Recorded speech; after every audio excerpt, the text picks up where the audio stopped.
अस्सलामु अलैकुम वरहमतुल्लाहि वबरकातुहू। आऊज़ु बिल्लाहि मिनश्शैतानिर रजीम। बिस्मिल्लाहिर रहमानिर रहीम। रब्बि इश्रह ली सदरी वयस्सिर ली अमरी वहलुल उक़दतम मिन लिसानी यफ़क़हू क़ौली।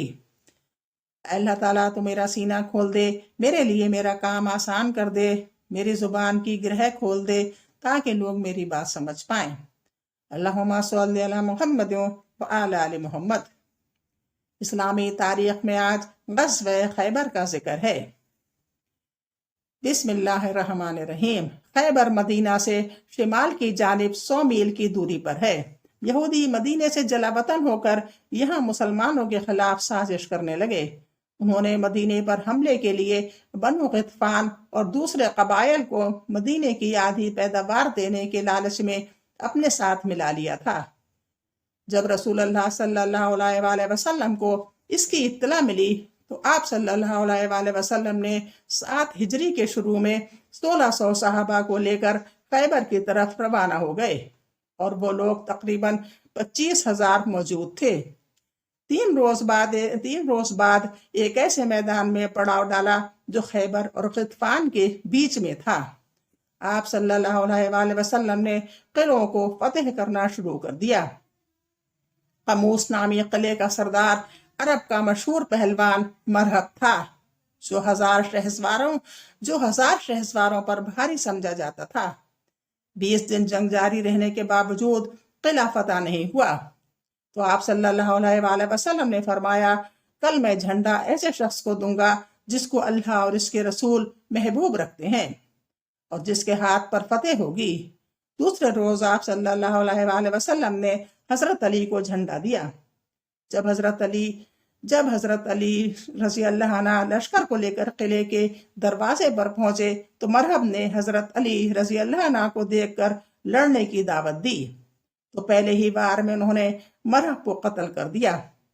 फिर यहूदियों ने नाकामी का मुंह देखकर खैबर की आधी पैदावार पर हुजूर सल्लल्लाहु अलैहि वसल्लम से सलाह कर ली। हुजूर सल्लल्लाहु अलैहि वसल्लम का मोजज़ा। थोड़े से छुहारों में बरकत।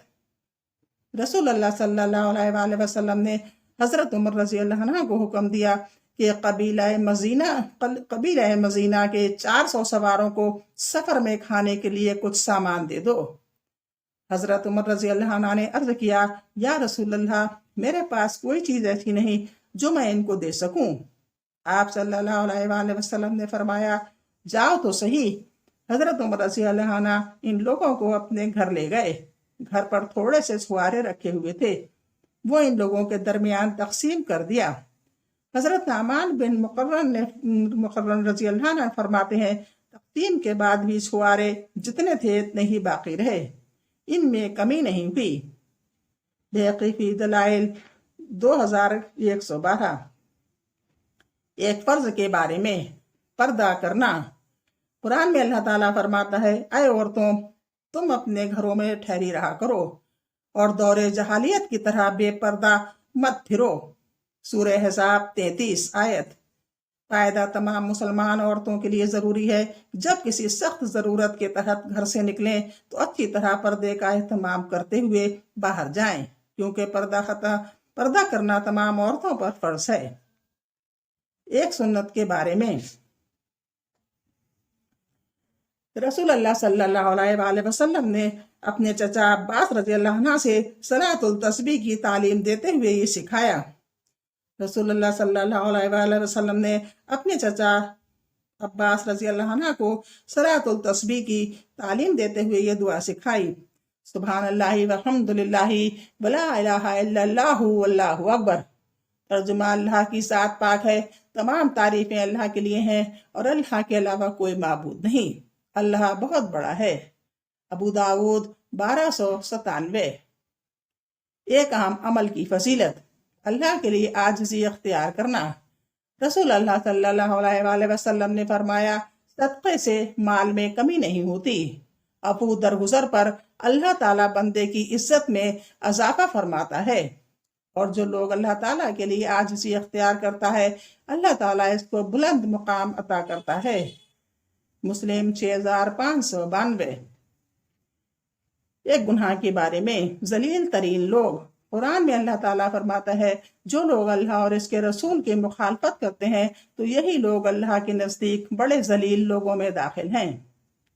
دنیاوی زندگی پر خوش نہ ہونا، دنیا کے بارے میں قرآن میں اللہ تعالیٰ فرماتا ہے اللہ تعالیٰ جس کو چاہتا ہے روزی میں کشادگی دیتا ہے اور جس کو چاہتا ہے تنگی کرتا ہے، اور یہ لوگ دنیا کی زندگی پر خوش ہوتے ہیں اور اس کے عیش و عشرت پر اتراتے ہیں، حالانکہ آخرت کے مقابلے میں دنیا کی زندگی ایک تھوڑا سا سامان ہے۔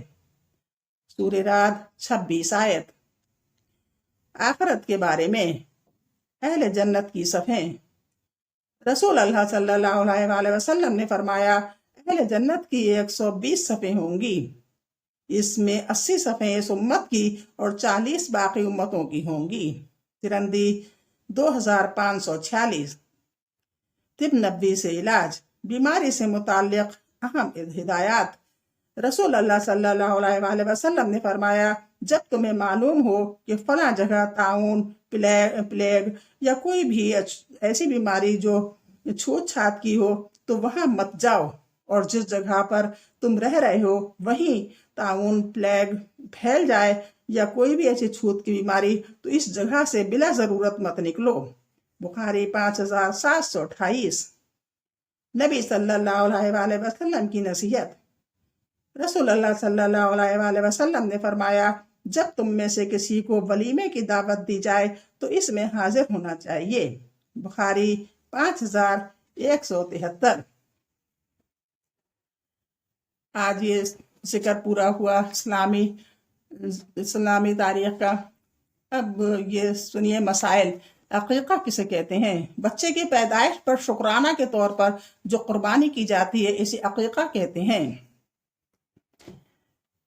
بچے کی طرف سے عقیقہ کون کرے؟ اصل تو یہی ہے کہ بچے کا والد عقیقہ کا انتظام کرے، لیکن اگر ننیال والے عقیقہ کر دیں تو اس میں کوئی حرج نہیں، جیسا کہ سرور عالم صلی اللہ علیہ وسلم نے اپنے نواسوں حضرت حسین رضی اللہ عنہ اور حضرت حسن رضی اللہ عنہ کا عقیقہ فرمایا، خود عقیقہ کیا تھا۔ عقیقے میں کتنے جانور ذبح کریں؟ عقیقے میں لڑکے کی طرف سے 2 بکرے یا بکریاں ہوں اور لڑکی کی طرف سے 1 بکرا یا بکری ذبح کرنے کا حکم ہے۔ اگر 2 بکرے کی گنجائش نہ ہو، اگر لڑکے کی طرف سے 2 بکرے عقیقہ کرنے کی گنجائش نہ ہو، 1 ہی بکرے سے عقیقہ کرنا بھی درست ہے۔ افضل یہ ہے کہ عقیقہ پیدائش کے 7ویں دن کر دیا جائے، مثلاً اگر جمعے کو پیدائش ہوئی ہے تو جمعرات کو عقیقہ کر دیں۔ عقیقے سے بچے سے بلائیں دور ہو جاتی ہیں، اور جب تک عقیقہ نہیں ہوتا ہے وہ اندیشوں میں گھرا رہتا ہے اور اس کی نشو و نما موقوف رہتی ہے۔